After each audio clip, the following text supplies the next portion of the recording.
Perfect. All right. So welcome again to our conversation today, Mastering Seller Compensation Agreements. My name is Ray Cole Jackson. I am your host this week and pretty much every week for our discussion today. Again, I see all of our regular attendees in the chat, and I see some new faces, so do not want to be rude and not introduce myself. A little bit about me, my background. I am originally from South Florida. I attended the University of Florida, so go Gators. I always say go Gators. I went on to Santa Clara University in California, where I was, hey, Jerry, where I was the founder of the Real Estate Law Society. I love real estate, guys, everything real estate. I'm willing to have the conversation. Out there in Santa Clara, came back home to Miami and got my, that's right, Susan, go Gators. Y'all see my little man? Y'all see my little man back here?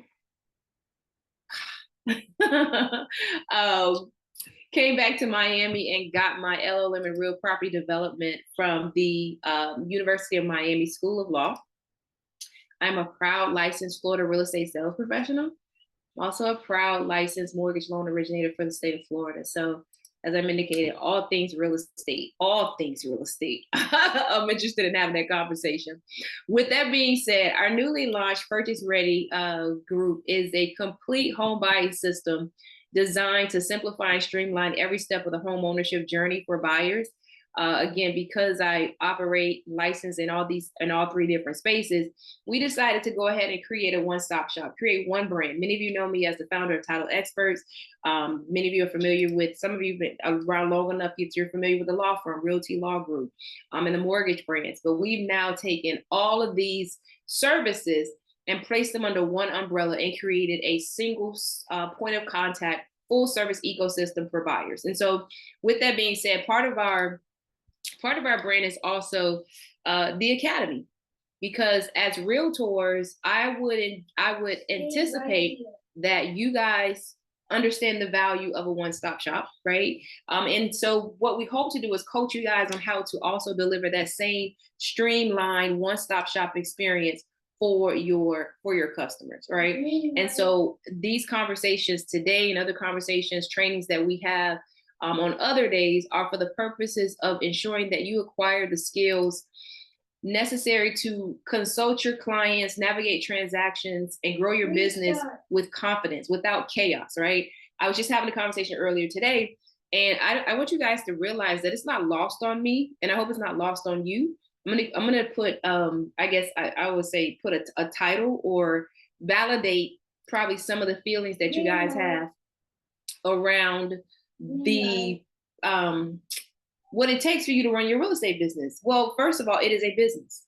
It is a business. You are the CEO of a company. Now, it may be a small company, but you are the CEO of a company. And so with that being said, especially when you're a single agent, you're responsible for all the things, right? All the things.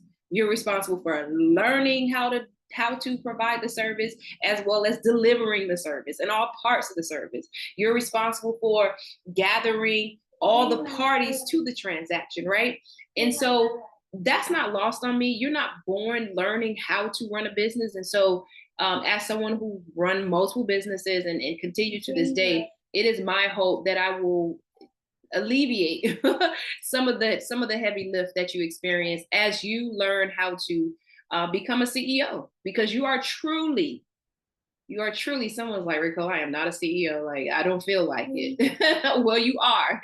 You are a CEO to your of your very own real estate company. All right. So again, in the chat, we have the link to the handout. Give it a couple minutes to come. Make sure you check your spam. If you do not have the handout, if it's been, I would say, what would you say, Minnie, about 5 minutes? If it's been longer than 5 minutes or so, send Minnie a direct message, and she'll see what's going on with the delivery of your handout. All right. Master the seller compensation agreement.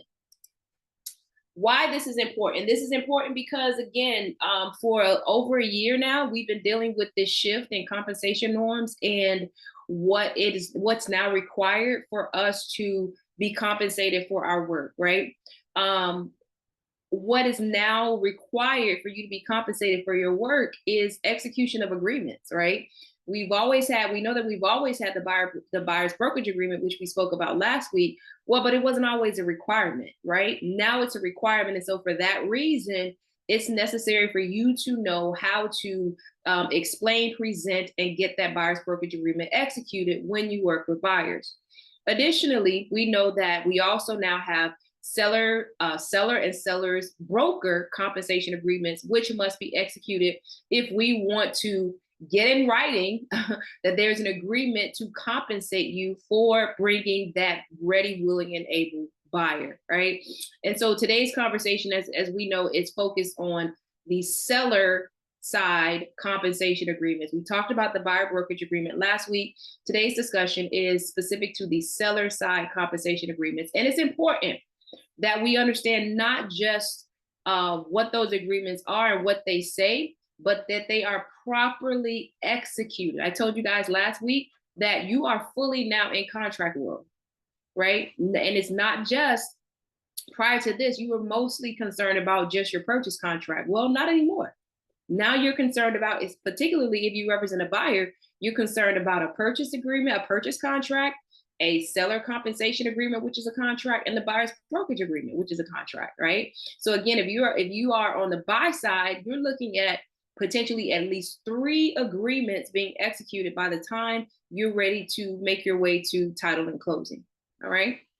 And then understanding that without these agreements being properly executed, your compensation is at risk. I'm gonna be very frank. I'm not gonna sugarcoat it. I told you guys last week that the closing team, our closing team, has a couple files in the office where the compensation agreement was not properly documented. And so now the agents are having a conversation about compensation, right?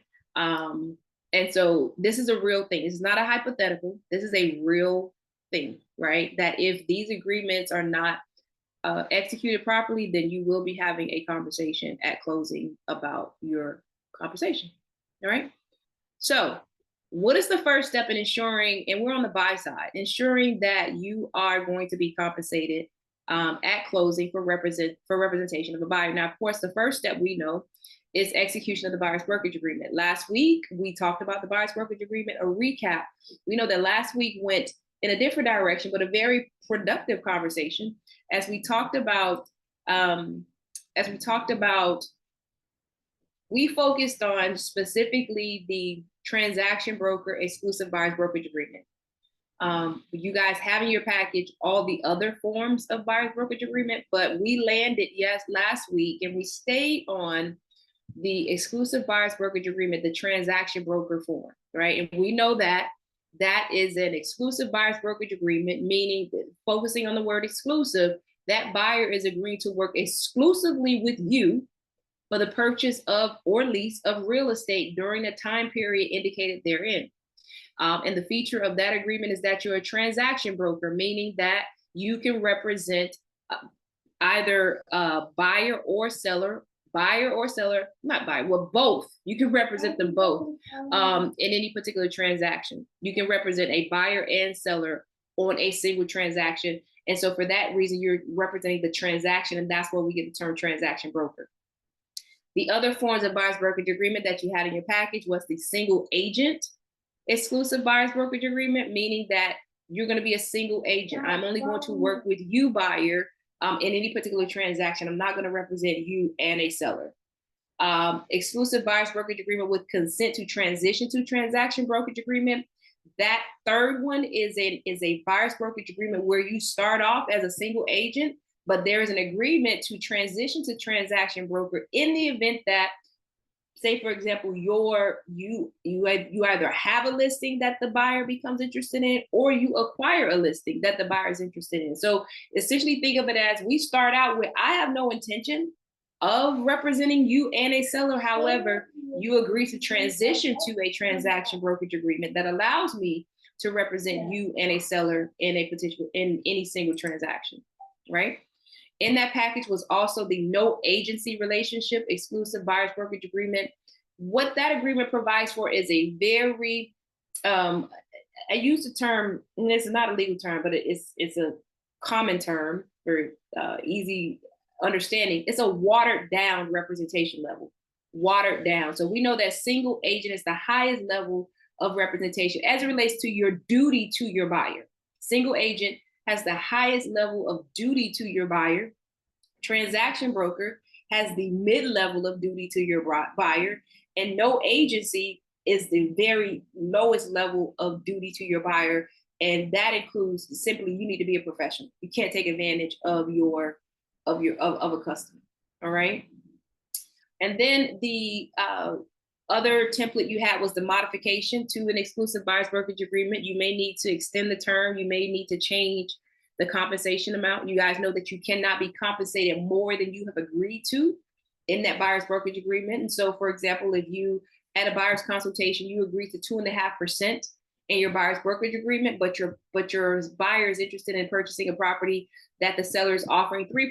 Well, we need to modify that agreement to confirm that you're going to be paid 3%, because you cannot be paid more than you've agreed to in your buyer's brokerage agreement. You can be paid less, you cannot be paid more.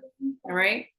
And then we also have the showing agreement, where it's essentially a limited representation, to the extent that the exclusive buyer's brokerage agreement is very broad. We talked about that. It was very broad. You are covered if your buyer purchases a property or leases a property that you brought to their attention, someone else brought to their attention, or they identified themselves. If it's during your representation period, then you are due compensation. So that's a very broad exclusive buyer's brokerage agreement. The showing agreement narrows that. The showing agreement, in the midsection of the showing agreement, you're going to lay out specific properties that the buyer would like you to show them, all right, or maybe certain areas. And then the most limited coverage or for you as an agent is the property pre-touring agreement. A lot of people kind of refer to this as like the Zillow agreement, because maybe that buyer they saw one specific particular property on Zillow. They do not want to engage you for anything other than seeing that property, because they know that you cannot show property without an agreement, right? So the property pre-touring agreement is what you would use in those instances. All right. So with that being said, assuming you have gotten your buyer's brokerage agreement executed, we've she said it's a long minute. You've gotten your buyer's brokerage agreement executed. Now your next step is you have identified properties where the seller has agreed to compensate you for bringing a ready, willing, and able buyer. So the second step is to get your compensation agreement executed. So here are the forms of compensation agreements, right? We have the seller's broker to buyer's broker compensation agreement, right? So that's an agreement between the brokerages. You have the seller's broker to buyer's broker modification. It's pretty self-explanatory. That's the agreement that you use to modify a previously executed compensation agreement between the brokers. You have the seller to buyer's broker compensation agreement. That's an agreement between the seller and the buyer's broker. You have a modification to that agreement. You're modifying a previously executed compensation agreement between the seller and the buyer's broker. And then the final is your for sale by owner commission agreement. That is where your FSBO is documenting that they are going to compensate you for bringing a ready, willing, and able buyer. All right. Go ahead and go ahead and drop your questions in the chat. Jerry, I see your question. I just want to make sure I hold them to the end so we can make it through, if that's okay. Right.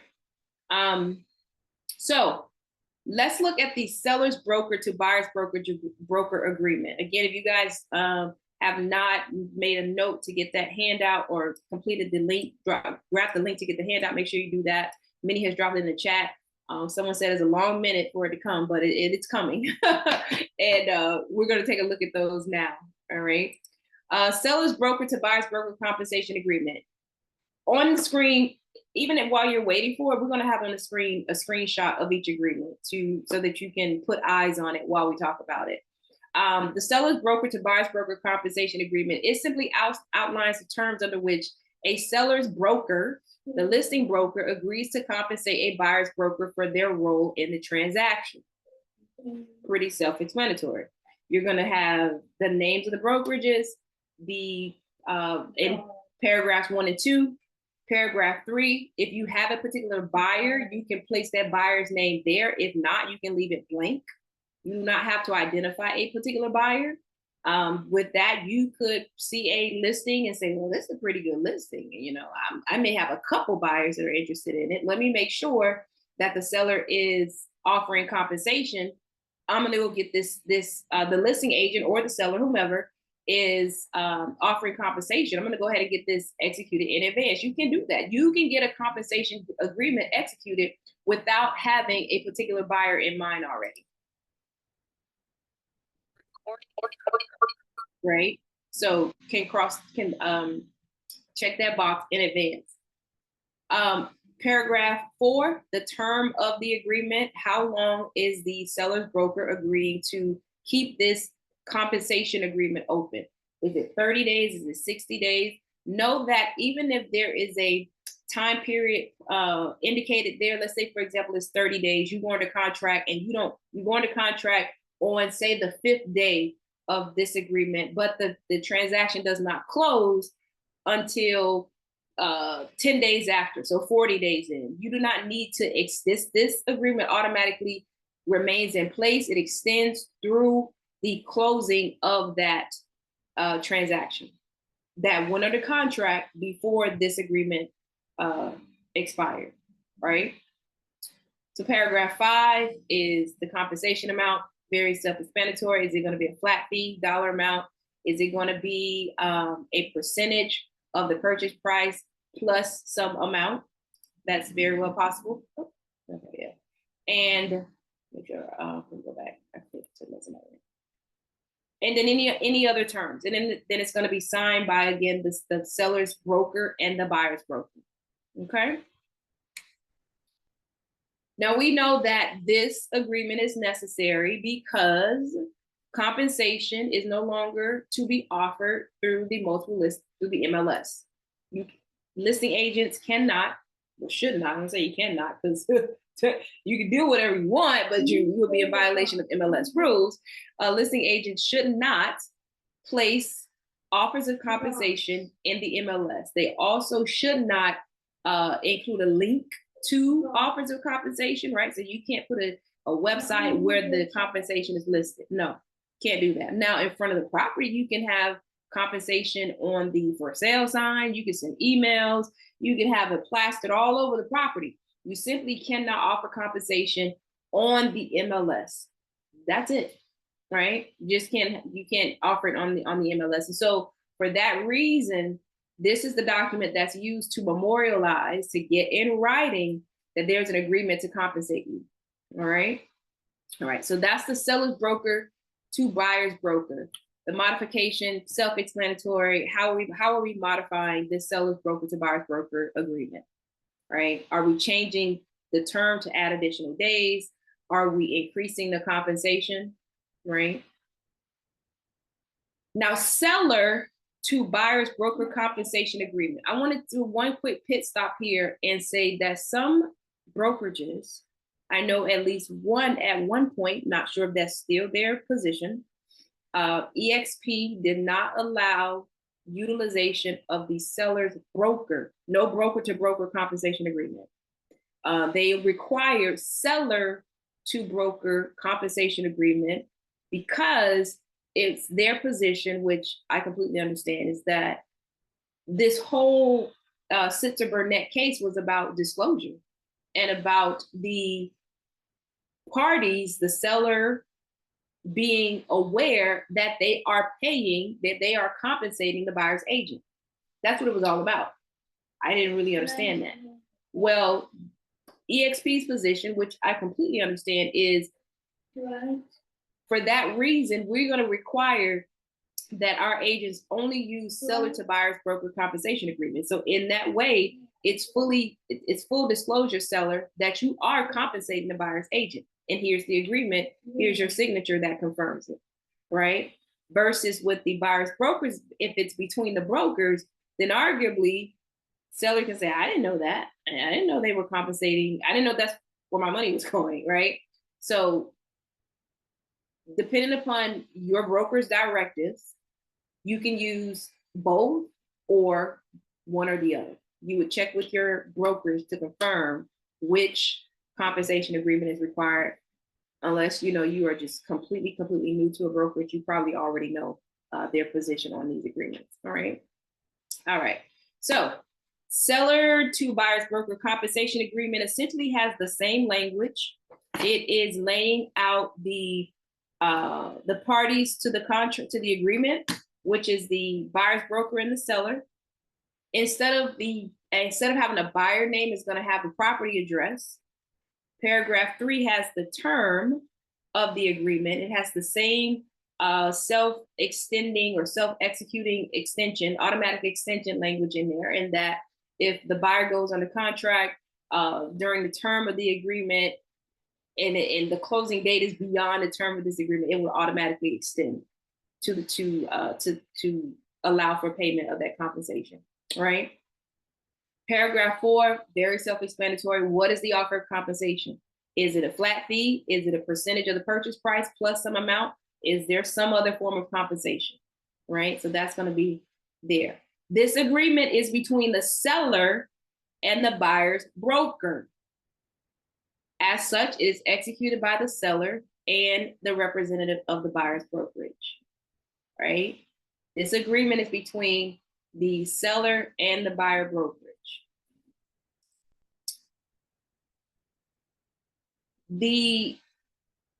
And again, the compensation is there in paragraph 4. Flat fee, percentage. The modification, same, self-explanatory. What changes are we making to the seller to buyer's broker compensation agreement? It's the same language. Are we extending the terms? Are we changing the compensation, increasing the compensation, right? It's self-explanatory. So that's your modification. The for sale by owner commission agreement. You want your FSBO, you want the FSBO to confirm that they are going to pay you if you bring a buyer, right? And so this is the commission agreement that you utilize when the owner of a property can be a landlord, or it can be for lease or purchase, right? The property is for lease or purchase, but it's being marketed by the owner. So there's no agent, right? So you would use this agreement to confirm the compensation. All right. Self-explanatory, same language, party, the transaction type, what is the compensation type. All right. So very self-explanatory. Now, the third step, and this is what we've been talking about for a little while now. Last week, we talked about how to potentially tie in your compensation to the contract when you are representing the buyer and you only have the buyer's brokerage agreement, right? This is how we tie it in. So the third step, cannot forget this step. This is where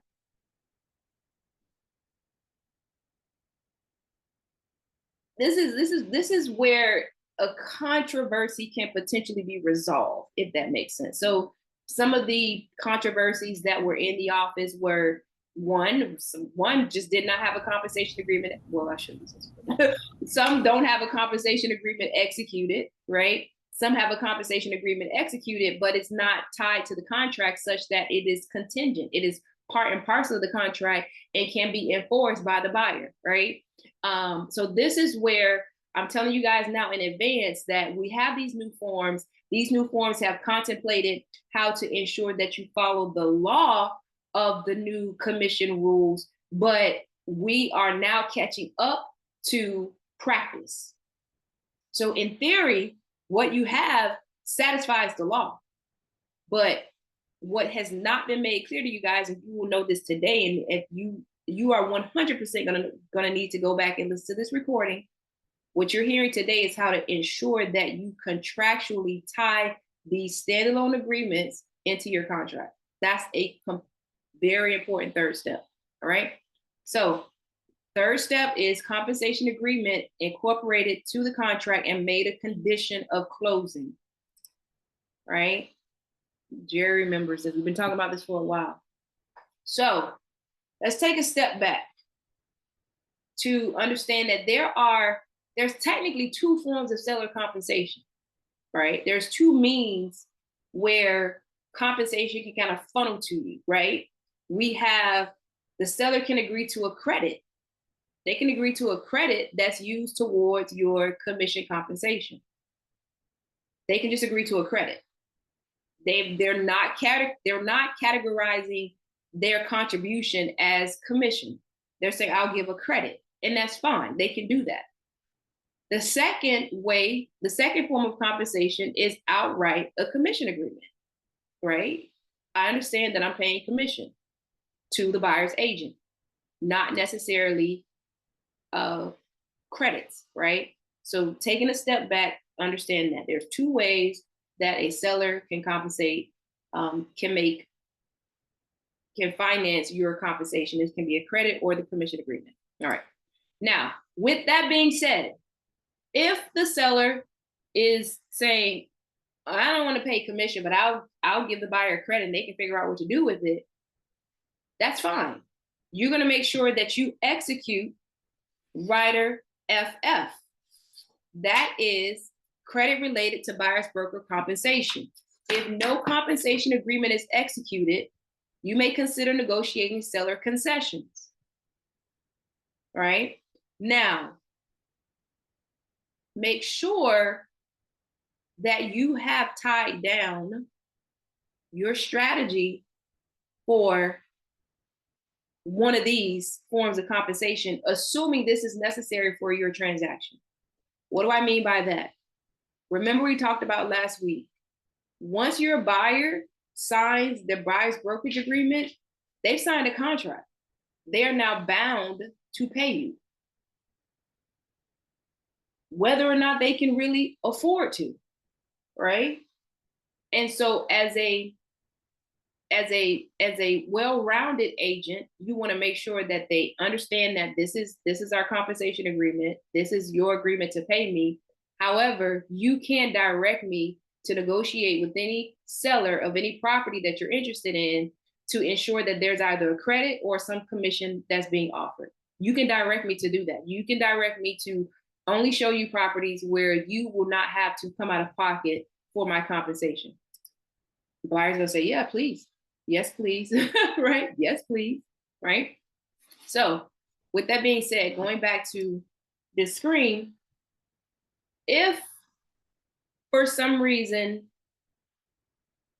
seller just read the news and they're like, no, I'm not paying commission, but I'll give the buyer a credit. Okay. You need to make sure that in your offer, with your offer is this Rider FF for a credit, which will cover the compensation amount that the buyer agreed to, right? And so at closing, it's going to show as a closing cost credit to the buyer, which should offset your commission amount, which is going to be on the buyer side as a closing cost of the buyer. All right. Rider GG. What if you know that the seller is offering compensation, but for whatever reason you did not get the compensation agreement executed before making an offer? Fine. Party wasn't available, whatever reason. Well, when you make your offer, you can ensure that you attach Rider GG and mark either seller's broker or seller will execute a compensation agreement within, if you leave it blank, 3 days after going under contract, 3 days after effective date, right? Think of this as similar to if you made an offer and you said that the seller will provide a seller's disclosure within 3 days after effective date, within 3 days after effective date. It's similar to that, right? So we're making an offer, we're going under contract, but you agree that you are going to execute a compensation agreement within 3 days after going under contract. So that's what this is. Writer GG. And that should say if, missing the I. Now, lastly is other. A lot of agents have been using other when a compensation agreement has been executed and they're just attaching it, they're checking other and writing in seller to broker compensation agreement or seller's broker to buyer's broker compensation agreement. That alone is not sufficient. That alone is not sufficient. That alone is not sufficient because it is not clear. We always want clarity. It is not clear that those terms are part and parcel of the contract. Additionally, and more importantly, it is not clear, those agreements are not clear that this transaction is contingent upon the terms of that compensation agreement being followed. Let me show you case in point. This is writer GG. First line, this contract is contingent upon. You guys know what contingency means. That means this needs to happen in order for my buyer to be required to proceed with this transaction. This contract is in here. This contract is contingent upon it. So let's go back to this agreement. There's nothing in here that says contingency. Yes, Jerry. Most addenda, if you look at most writers, the first line is this contract is contingent upon. If you look at most of them, when it is a contingency, this contract is contingent upon.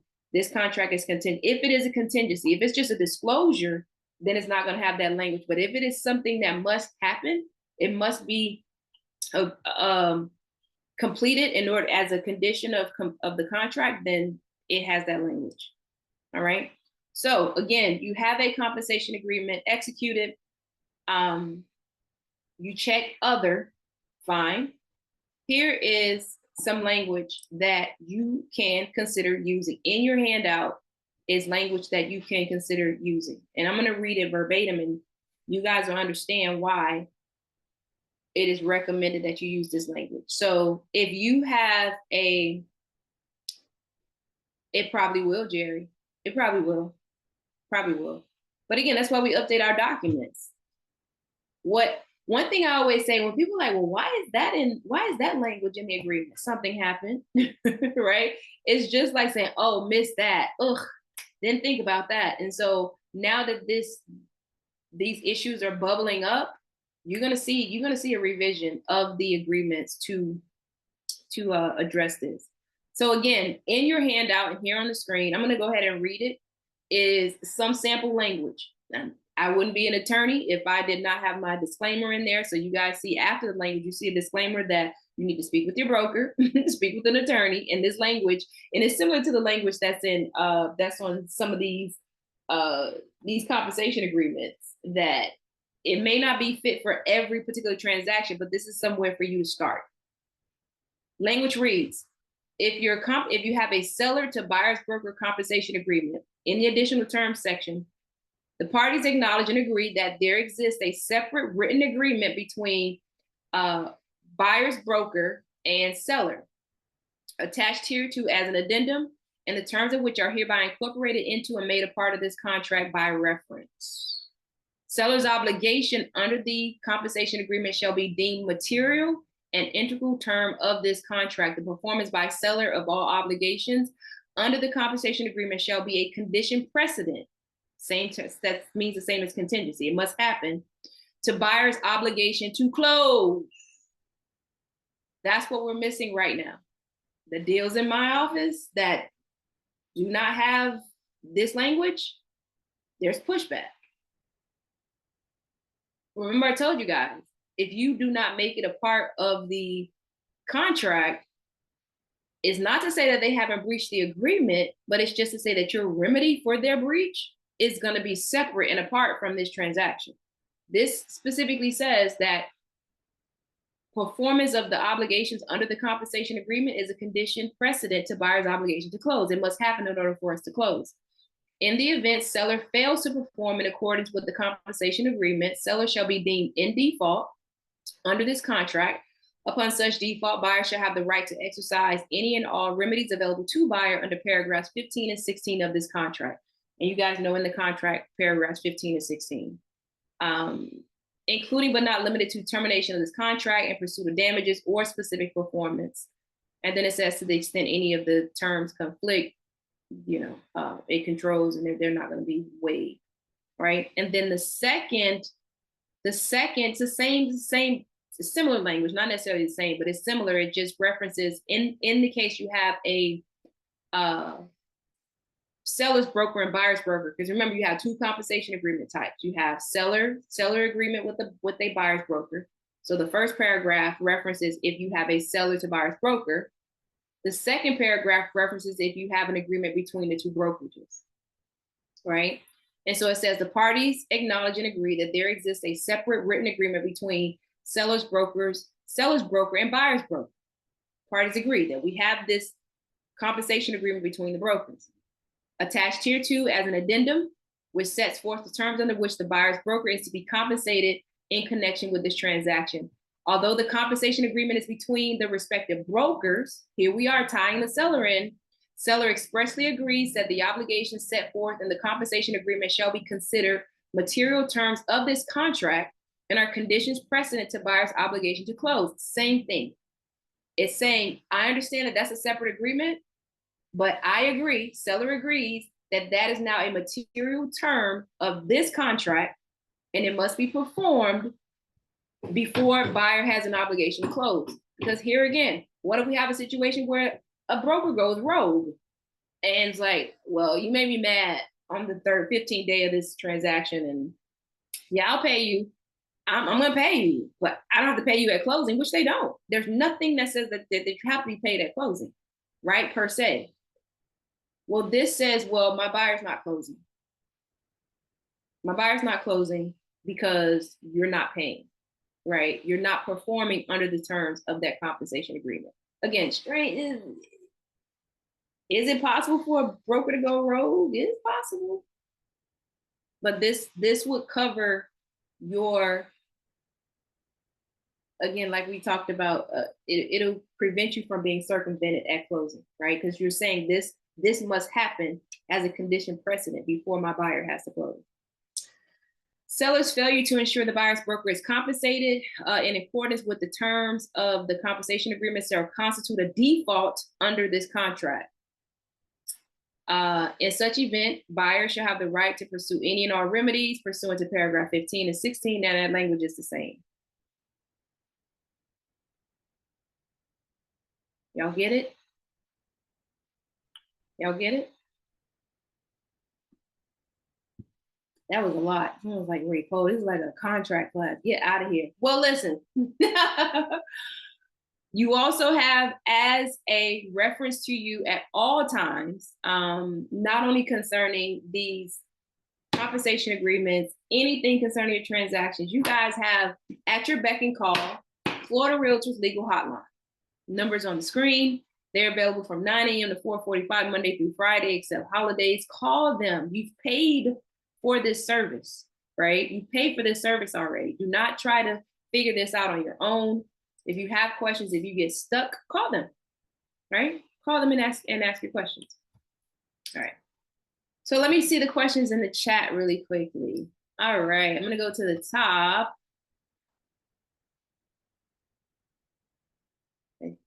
I think Jerry was the first question here. I think Jerry was the first question. All right, yeah, Jerry. So if the seller is offering more to a buyer agent than stipulated, the exclusive buyer brokerage agreement can be amended for that specific situation only, correct? Sure, yes, you can use the modification. The next question was, is this the same agreement used for commercial? So this is for residential. Very good question, Ms. Simonson. This requirement is for residential transaction. The requirement to have the buyer's brokerage agreement executed and utilize this is for residential transactions. Commercial sales, leases, those transactions generally still have their compensation in the MLS. Yeah, so that's a very good question. Very good question. Dean says I use the seller broker to buyer's broker for listing that I have.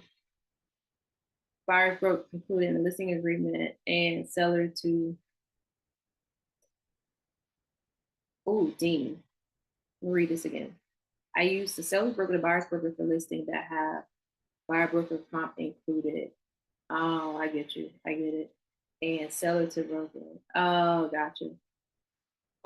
So yeah, so Dean, that could work, except if, for example, you run into, guys, if EXP doesn't do this anymore, then forgive me.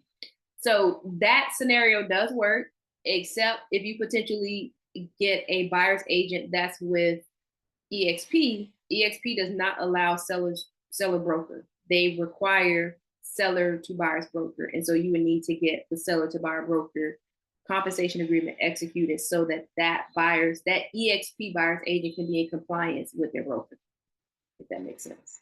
But other than that, yes, that will work. We should use FF. And that's for what? You can use FF.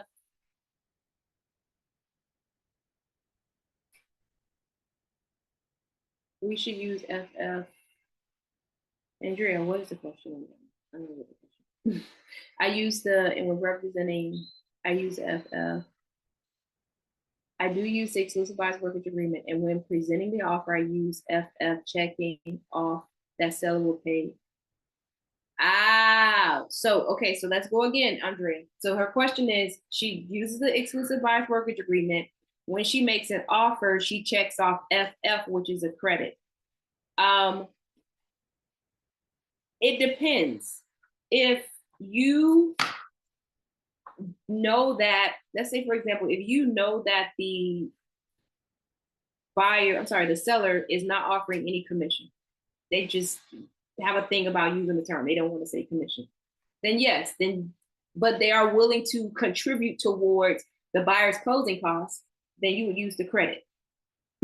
However, if the seller is willing to pay commission, they're not afraid of the word commission, then you would get the compensation agreement executed, and you would use the additional terms language to make sure that that compensation agreement is not part and parcel of your contract. Does that make sense? And then thirdly, you're using GG if you know that the seller is willing to pay commission, but they have not executed a compensation agreement as yet.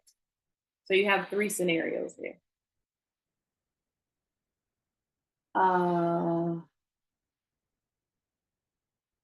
Yep, it is a lot of language. And I thought about, I was like, how can we make this shorter? Not to say it can't, but pretty much everything there is necessary because it covers, there's a couple things that you have to make clear. That is, we understand that this is a separate agreement, especially with the seller, with the brokerage agreement. You're saying, I understand that it's a separate agreement. I understand that it's an agreement between third parties. However, I understand that we're making this agreement between third parties. My obligation to ensure that my party in that agreement performs. And if they don't perform, then the buyer doesn't have to perform. Does that make sense? So sometimes you just can't make it any shorter. And to your point, yeah, the way you make it shorter is that you add language to the compensation agreement. This stuff is already in there.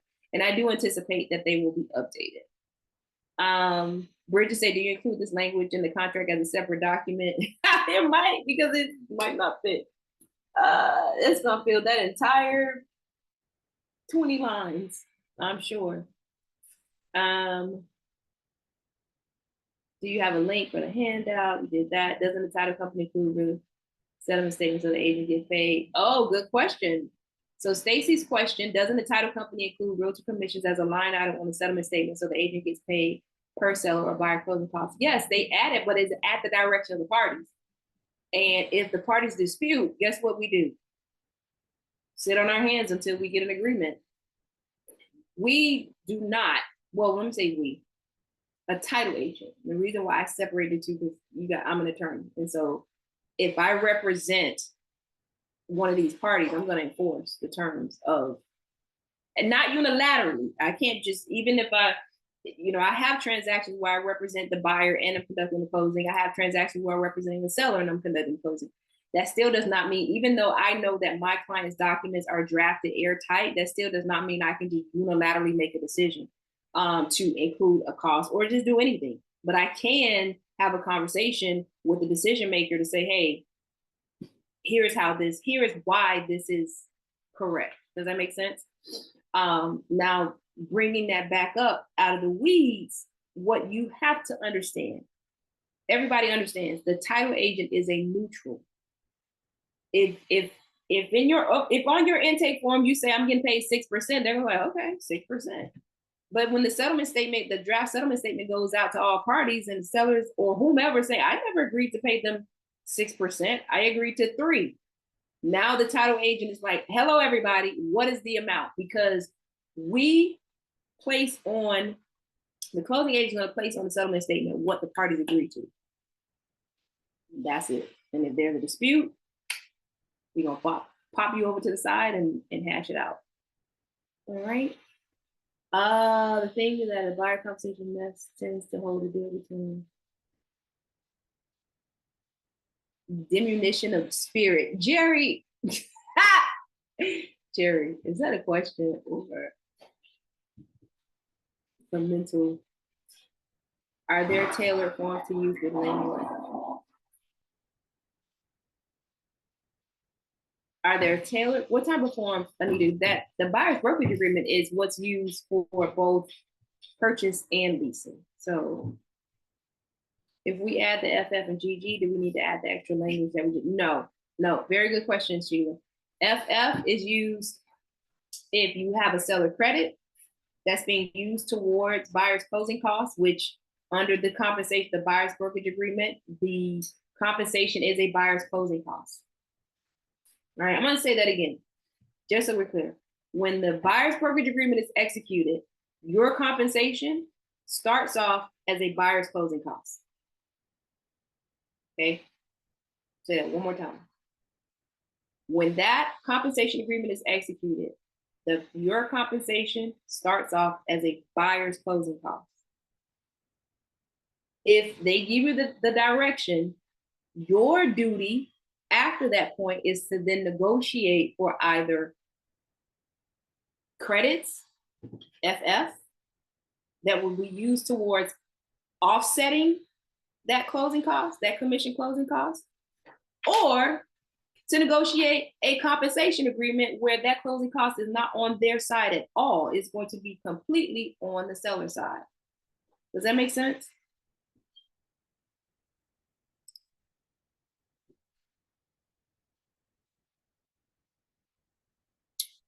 Danielle says, question, what if the compensation agreement is executed, GG is checked off on the contract, but Rider GG is not executed, and compensation is noted in the additional terms section? All right, so if compensation agreement is executed, is executed, GG is checked off, meaning this says that it will be executed later, but Rider GG is not executed, and compensation is noted in the additional terms section of the contract. See, you covered it. You covered your bases. You put the additional term section, the additional terms language in the additional term section. You put the language in the additional term section. So you tied it in. All right. Rider GG would not necessarily be relevant to this because you've already executed the compensation agreement. Rider GG is when compensation agreement has not been executed. Should the compensation agreement be signed by the broker or can the agent? The agent, check with your broker. Most brokers, the agent is signing on behalf of the buyer's broker. Are you going to get a copy of the video? The recording will be on the YouTube channel. Minnie will drop that in the chat, and the handout is there, the link. Woo! We made it. 12:52. Any other questions? That was a lot. Y'all did amazing. Y'all did amazing. Y'all did amazing. Again, recording is on YouTube, handout there in the link. I have another request. I have a request. If you found value, give us a Google review. Purchase Ready Academy is our new entity. We're building up our reviews. Obviously, this is our only request in return for the time we take to put this together for you guys every week.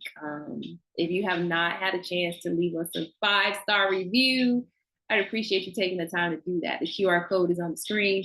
Minnie has dropped a link in the chat. You guys have been amazing. You asked all very good questions. Feel free to email me. Thank you guys so much for the positive reviews, the positive feedback. Truly, it helps us to know how to help you. It is truly our heart to make sure that you guys get the help that you need. We got some more questions in the chat. I have an offer where the agent signed the compensation agreement, but she said her broker doesn't want the seller or broker to know the terms of the compensation. I have an offer where the agent signed the compensation agreement. Okay, so I'm assuming, okay. But she said her broker doesn't want the seller or broker seller. Vilma, can you come off mute and clarify that for me?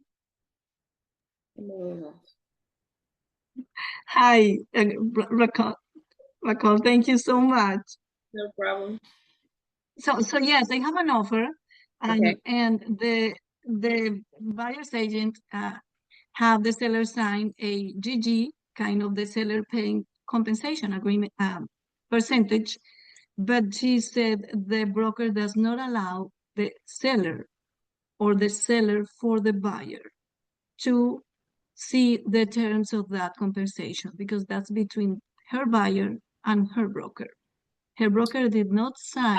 I think I understand. Are you talking about the buyer's brokerage agreement? Yes. Correct. They don't have to share that. Okay. Mm-hmm. And I'm glad you mentioned that, because let me show you. I actually highlighted that. Let me show you where that is. That's the language is it's inconsistent because it's not on every form. It's on FF. So nothing in FF. Let's go here. Let me pull this up. Go to Writer FF. This is across the board, regardless of which writer, whatever the compensation structure is. You guys see this last line here in this last paragraph? Nothing in Writer FF requires buyer or buyer's broker to provide a copy of the buyer's brokerage agreement to seller or seller broker. That was a thing. I don't know who started that. You do not need to send over your buyer's brokerage agreement when you're making an offer or you're negotiating for compensation. For some reason, is the GG. This is the GG in the case. In any situation, in any situation, that is not necessary. I don't know why they only put it here on Writer FF, but under all circumstances, it is not necessary. It is not a requirement for the buyer's brokerage agreement to be shared with anyone.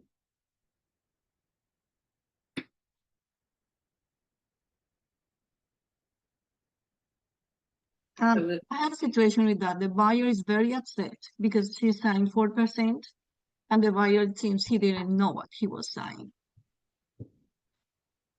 The buyer is upset because they didn't realize they signed an agreement to pay 4% to the buyer's agent? Yes. That happens.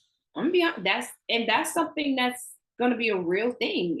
If buyers are just signing and not really reading what they're signing and not stopping to make sure they understand what they're signing, oh, that's definitely happening. I told you guys last week, there's a situation, buyer called the office hysterical. My agent is telling me I signed a contract. And you did. You did. So with that being said, again, going back to the consultation, your buyers have to understand that they are signing a contract. This is not just a permission slip to go see houses, right? This is a contract. All right, let's see what these other questions are saying really quickly. So that was Vilma's question. So how does the seller broker to buyer's broker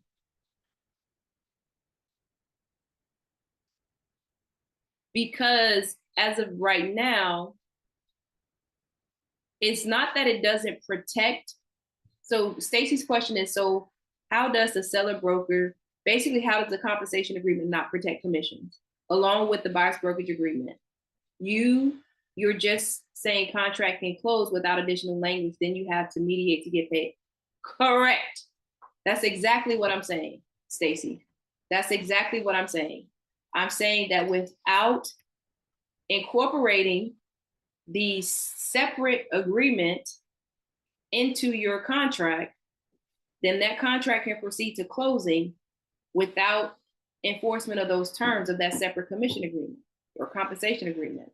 And then your remedy is mediation, unless you select arbitration, right? Some of the forms allow you to select arbitration or resolution of that dispute. But without adding this language or some form of additional language, that's going to be after you close. That's not going to prevent the transaction from closing until you're paid. So that's exactly what I'm saying.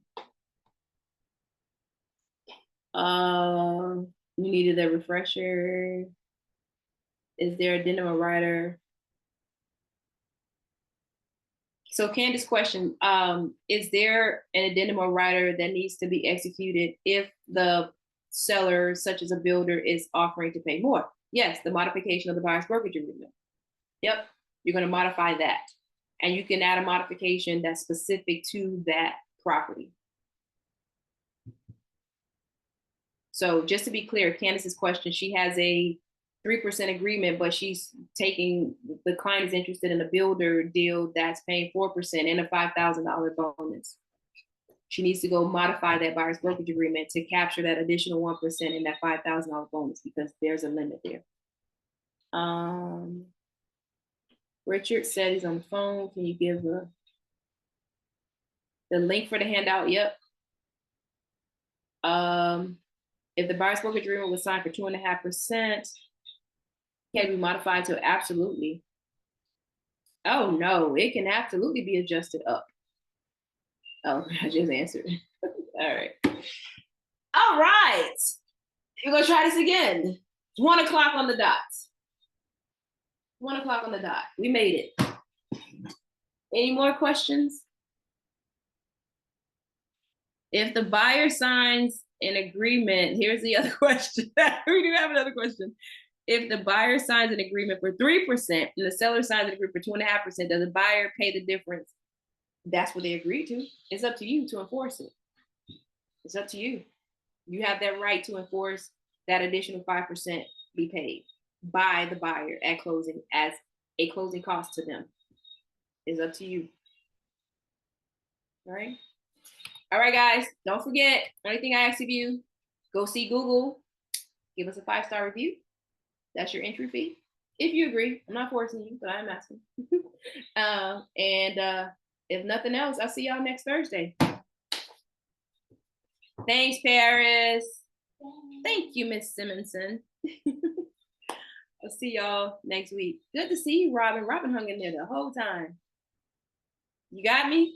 You look like you were following. Oh, perfect. Good. You didn't look confused at all. Oh, thank you, Thomas. Thank you, Vilma, for the question. Point of clarification. All of your questions, trust me, guys, the questions that you have, your colleagues have. So ask all your questions. That's why we come here. All right? All right, guys. Be safe. Go get some closings. See you next Thursday. Bye. Thanks, Minnie.